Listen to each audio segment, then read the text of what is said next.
Hi, I'm Olivia. And I'm Callum. And we've been given a challenge. Animal Aid has asked us to do a report about vivisection, which is where animals are used in laboratory experiments. To find out how and why this is done and see if there are any alternatives. Should we get going? Yeah, let's do it.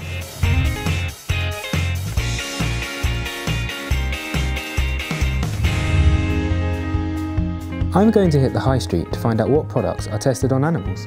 And I'm off to talk to a doctor who can tell me more about animals in medical research. So I was just wondering, what made you get into medicine?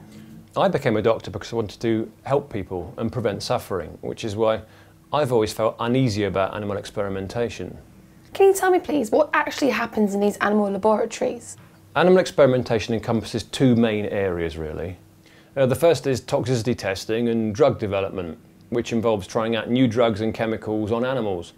Mice, rats, rabbits, guinea pigs, dogs and monkeys are given doses of chemicals or medicines to see if they have toxic side effects.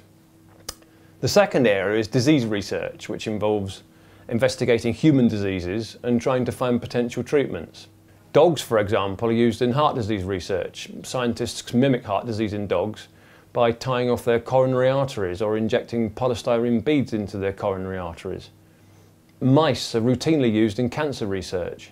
They're given painful tumours and treatments are tried out on them to see if they work. And as a doctor, what's your view on this? As a practicing doctor, these animal experiments are fundamentally flawed. They very seldom give results which can be applied to people, and the diseases created in animals in laboratories are very different to those that I treat every day in my clinical practice. I'm here to meet animal campaigner Izzy Hutchinson to find out what kind of products are tested on animals. Gosh, all sorts of things. So chemicals, pesticides, cleaning products, even food additives are often tested on animals. So if we take these household products, for example, things like toilet cleaner, washing up liquid, laundry liquid, bleach, many of these products will contain ingredients that will have been tested on animals. Are any of them cruelty-free? Well, products with this leaping bunny logo on that you see here are the best. So own brand products sold in shops like Superdrug, Marks & Spencer, the Co-op, the Body Shop and Lush are amongst the most ethical. So these are the best choices to go for if you want to be a compassionate consumer. What about toiletries and cosmetics? Well, toiletries and cosmetics sold in this country are no longer tested on animals. This is because of an EU-wide ban resulting from a successful campaign over many years by animal rights pressure groups.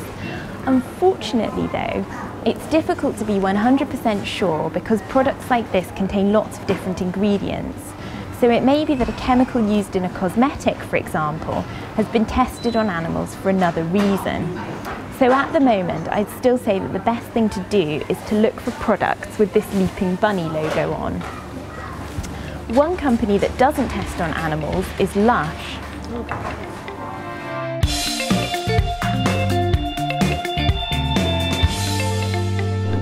Well, thank you for coming to speak to me. It's absolutely amazing here. It smells incredible. So clearly there are lots of products here. How have they been tested? We have a panel of human volunteers and what we do is we test it on people, simple as. So it's perfectly possible to fill a whole shop with a whole range of products that aren't tested on animals, and the view that we take is if we can do it, why is anyone else animal testing? So animals are used for medical research and to test all sorts of products. But the question is, do they suffer in these experiments?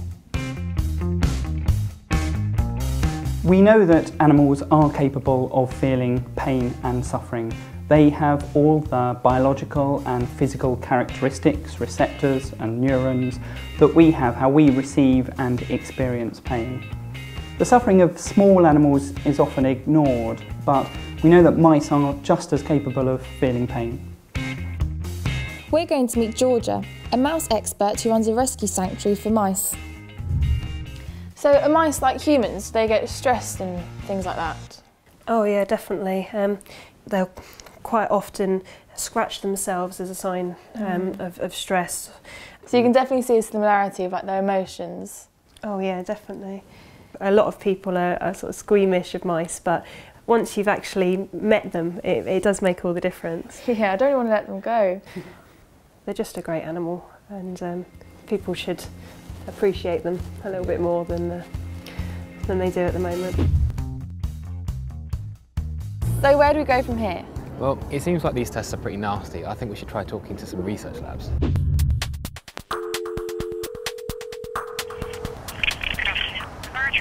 Hello, my name is Callum. I'm currently doing a project on animal testing. I'm just doing a project on animal testing. Okay, right, and you're doing a film? I read on the internet that you guys have some animal testing labs. Of course we have. I hear you guys have some labs upstairs. Would it be possible to go and have a look at all? No. No, not at all? No. Well, I'm kind of doing a project on... You're doing a project to shut us down? No, I'm just doing a project to find out about it. Interesting concept.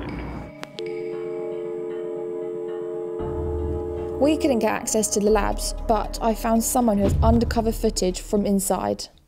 It's really not surprising that you didn't have any luck getting into a laboratory. They are very secretive places. They don't want anybody going inside and seeing what the animals are going through. That's why people have to go in undercover to film. Here, let me show you. These primates are being used in experiments at Cambridge University. They're being used to study diseases such as stroke and Parkinson's disease. They've been operated on to have parts of their brain removed or chemicals injected into their brains. You can see when they come round from the surgery, they're very distressed.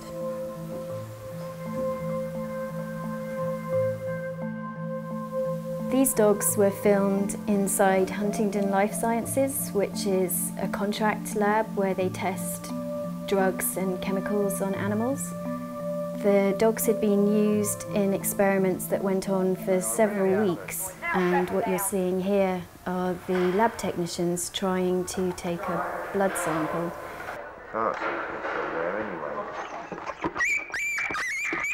And based on this undercover footage and the way they treated the dogs, they were actually prosecuted for cruelty. This is Elisa. She's a macaque monkey being used in an experiment at the Institute of Neurology in London.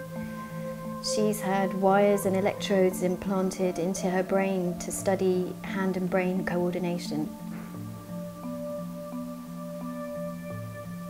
This is what's called a forced swim test. It's where animals are literally made to swim for their lives. It's carried out to study stress and depression. This is a GM mouse that's been genetically engineered to suffer from seizures.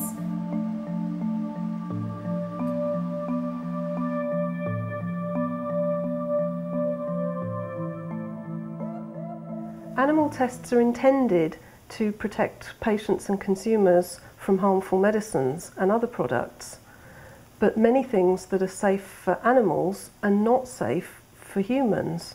There are three main reasons why animal experiments don't help human medicine. Reason 1. Animals are different from humans in the way their bodies work. It's pretty obvious that we have lots of things in common: a head, 2 lungs, a heart, etc. But important biological differences at the molecular level mean that humans and animals often work quite differently. Rats and mice, for example, can live in sewers and tolerate 1 million times more harmful bacteria in the blood that would kill a person. Animals and people do not always suffer from the same diseases. Take chimpanzees, for example, animals with whom we share more than 98% of our DNA. They don't suffer from fatal forms of AIDS, hepatitis B, or common malaria, diseases which kill millions of people every year. Reason 2. Researchers have to artificially create the diseases in animals that they want to find cures for. For example, dogs are used to study heart disease, but they don't develop heart disease in the same way that people do. Beagles are made to have a heart attack by having a wire tied around their coronary artery, but this isn't the same as a person having a heart attack because they've eaten too much saturated fat. Reason 3. Animals often don't react to chemicals and treatments in the same way as humans. For example, paracetamol is a useful painkiller for people, but is poisonous to cats in anything but the smallest quantities. So animals are not good indicators of how a substance will affect a person. In fact, more than 9 out of 10 medicines that pass animal tests fail when they're first given to people in human clinical trials. Sometimes things can go terribly wrong.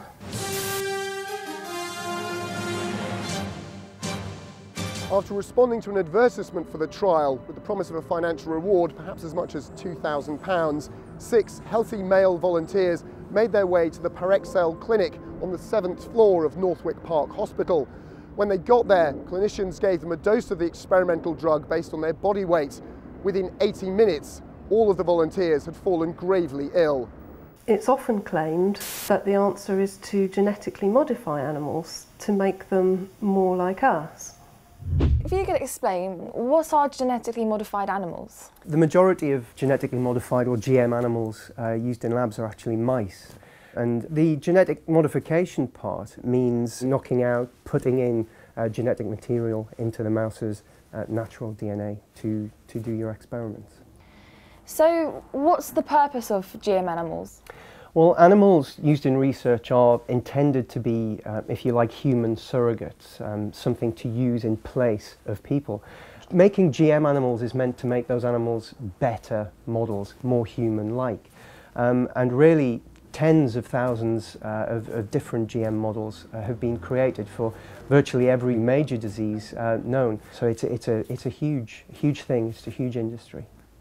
So, are you against genetic research? Absolutely not. I mean, I am a geneticist. I think it's an important and fascinating technology, but crucially it can be done in a much more relevant way to humans. To illustrate, mice have approximately 80 to 90% of the genes that a human being does, and that's used as justification for using them.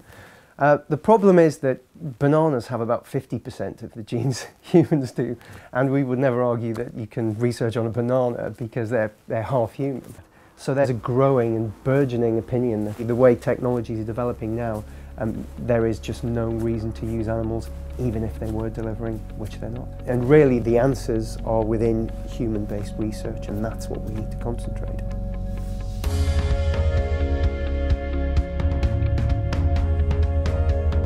So there are loads of alternatives to animal testing, including human tissue culture, scanners, microdosing and computer models. I'm going to meet a professor at Aston University to find out more. So I understand you do a lot of non-animal research. Can you tell me exactly what that involves? Well, what we're looking to do is study the effect of toxins and chemicals which might injure humans. We want to test on systems which are human-based rather than using animals. So we're looking to develop cellular models of us, essentially. And we look at the toxins and the effect on the cells, and then we measure how the cells respond. So how are your methods different from animal testing technology? Well, the first thing is we don't cause suffering to animals, and that's obviously a key ethical position that we adopt. So ethics aside, why should people start using your tests rather than testing on animals? Well, I think the problems we're trying to solve are so complex and difficult that animal systems, animal models are just simply not suitable. They're not specific enough, they don't have exactly the same biochemistry. They're just not good enough for what we want to do. And over the last few years, it's become apparent that many drugs are now failing and they're having to be withdrawn because animal systems did not predict human toxicity accurately enough. And the whole point of animal testing was to find out what a drug would do in humans, and they clearly don't do that accurately enough. So that's why we're replacing them. So Liz, what are you doing at the moment then? Well, in this plate we're growing the two main types of brain cells, neurons and astrocytes, which are human. So I know you're feeding these, but they're not like, they don't feel or anything like that, they're just alive. No, they are living, they grow and they function as human brain cells, but no, they don't have any feelings or consciousness in that sense. So is this what you call in vitro? Yeah, in vitro literally means in glass. We use plastic these days, but yeah, the growth of cells and other components in a laboratory. Okay. How do your results differ then between using animal cells and human cells? Well, one, it's no animals are harmed using this method. Two, it's human cells, so more relevant to humans. And three, because we're looking at cells, the most basic unit of a human, we can see what effects the drugs and chemicals have at that very basic level. Could I have a look? Yep, sure, we can look under the microscope. Okay. So of course animal testing is a big industry and there's a lot of money in there. Do you find it difficult to find support for non-animal testing? It has been difficult in the past to get money for our research, but things are improving. And it's good that confidence is improving in alternatives testing.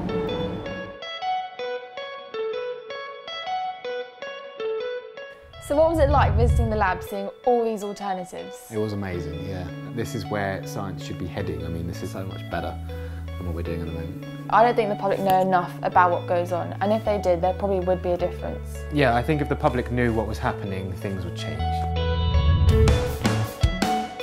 As a vet, I would be pleased if all animal experiments were replaced with humane alternatives.